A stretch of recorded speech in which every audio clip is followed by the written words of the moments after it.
Hello and welcome to the Minimum Competence episode for Thursday, August 1st, 2024. Happy August. I'm your host for today, Andrew Leahy, a tax and technology attorney from New Jersey. On today's episode, we cover CPA licensing rule reforms to expand the workforce, Giuliani's bankruptcy dismissal deal, CrowdStrike's shareholder lawsuit over a global outage, and Paul Hastings hiring environmental law expert from BP. Let's remember, liberty cannot be preserved without a general knowledge among the people, and read today's legal news. This day in legal history marks the anniversary of the signing of the Federal Charter on August 1st, 1291, which laid the foundation for the Swiss Confederation. This historic agreement united three Alpine cantons, Uri, Schwyz, and Unterwalden, establishing a pact for mutual defense against external threats and maintaining internal peace. The Federal Charter, known as the Bundesbrief, is one of the earliest examples of written constitutions in Europe, symbolizing the birth of Switzerland as a confederation. The signatories pledged to support each other in disputes and conflicts, emphasizing the principles of cooperation and self-governance. This alliance was crucial in resisting the influence of the Habsburg dynasty, which sought to dominate the region. Over time, additional cantons joined the confederation, expanding and strengthening the alliance.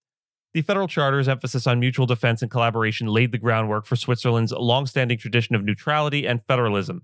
It remains a significant symbol of Swiss national identity and independence. The principles enshrined in the Charter continue to influence Switzerland's political structure and commitment to direct democracy. Today, August 1st, is celebrated as Swiss National Day, commemorating the unity and enduring legacy of the Federal Charter. Accounting regulators and industry leaders are drafting reforms to state CPA licensing rules to expand the profession's workforce by allowing new pathways to earn the credential. These changes may include skills acquired outside the classroom. Draft changes to model legislation serving as a template for state regulations could be ready for public comment by September. The goal is to finalize these changes before next year's legislative sessions, according to Sue Coffey, CEO of Public Accounting for the Association of International Certified Professional Accountants, as quoted in Bloomberg Law. The reforms aim to address declining graduation rates and a workforce that has shrunk by 17% since the pandemic. Proposed pathways for earning the CPA credential may include a mix of formal education and work experience, potentially eliminating the requirement for 150 college credit hours and specific schooling.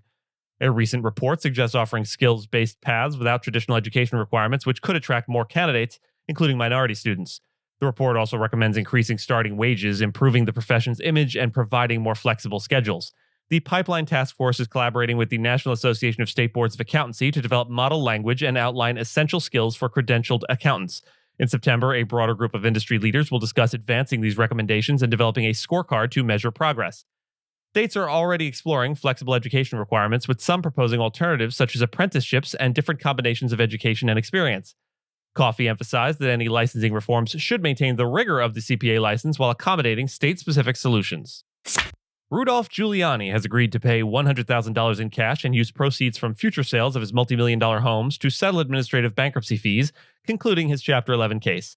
Giuliani and his largest creditors reached an agreement outlining how he will exit bankruptcy without having to testify about his finances.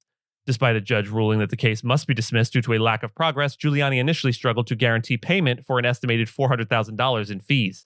Under the proposed order, Giuliani will immediately pay $100,000 to Global Data Risk LLC, with the remaining fees to be covered by proceeds from the sale of his Manhattan penthouse or his Palm Beach condominium. GDR will have liens on both properties and may foreclose if fees are not paid within 6 months. Giuliani's Manhattan penthouse is listed for $5.7 million, and his Florida home is valued at approximately $3.5 million. Giuliani filed for bankruptcy in December following a $148 million defamation judgment. He has $10.6 million in assets, but failed to provide full financial records during nearly 7 months in Chapter 11. Additionally, he faces a defamation suit from Dominion Voting Systems, criminal cases related to the 2020 election, and a $10 million lawsuit from former employee Noel Dunphy for sexual harassment and assault. The bankruptcy case is in re Rudolph W. Giuliani. CrowdStrike has been sued by shareholders accusing the cybersecurity company of concealing inadequate software testing that led to a massive global outage on July 19th, affecting over 8 million computers. The proposed class action, filed in Austin, Texas, claims that CrowdStrike misled investors about the reliability of its technology, which was proven false when a faulty software update caused significant disruptions worldwide, including to airlines, banks, hospitals, and emergency services. Following the outage, CrowdStrike's share price dropped by 32% over 12 days, erasing $25 billion in market value. Chief Executive George Kurtz is required to testify before the U.S. Congress, and Delta Airlines has hired attorney David Boies to seek damages, reporting $500 million in losses from the incident. The lawsuit references a March 5th conference call where Kurtz described the software as, quote, validated, tested, and certified. CrowdStrike, based in Austin, denies the allegations and intends to defend itself vigorously. The lawsuit, led by the Plymouth County Retirement Association, seeks unspecified damages for holders of CrowdStrike Class A shares between November 29, 2023 and July 29, 2024. The case is named Plymouth County Retirement Associations v. CrowdStrike, Inc. et al. In the U.S. District Court for the Western District of Texas. The aftermath of the outage and the subsequent drop in stock prices might lead to more lawsuits against CrowdStrike. Paul Hastings has recruited Brian Israel, the former chair of Arnold and Porter's environmental practice, to co-head its environmental litigation practice. Israel, based in Washington and Los Angeles, brings over 20 years of private practice experience and a decade of leadership in environmental law. He is most well known for representing major corporations such as BP in the Deepwater Horizon oil spill case, as well as companies like Chemours Co., CSX Corp., Dow Chemical, Honeywell Inc., Monsanto Co., and Motorola Solutions Inc. This hiring continues Paul Hastings' trend of attracting top legal talent, including recent additions like a 12-lawyer white-collar team in Paris, trial lawyer Renato Mariotti in Chicago, and cybersecurity expert Michelle Reed in Dallas.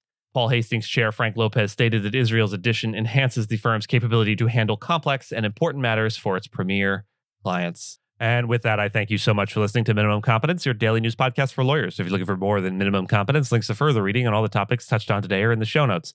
And reviews go a long way towards helping new listeners to find our show. If you have a moment, you can leave a rating or review on your podcast player. We'd sure appreciate it. And if you know someone that might be interested in a story we cover, consider sending them the episode. But remember, nothing here should be construed as legal advice because it is certainly not that.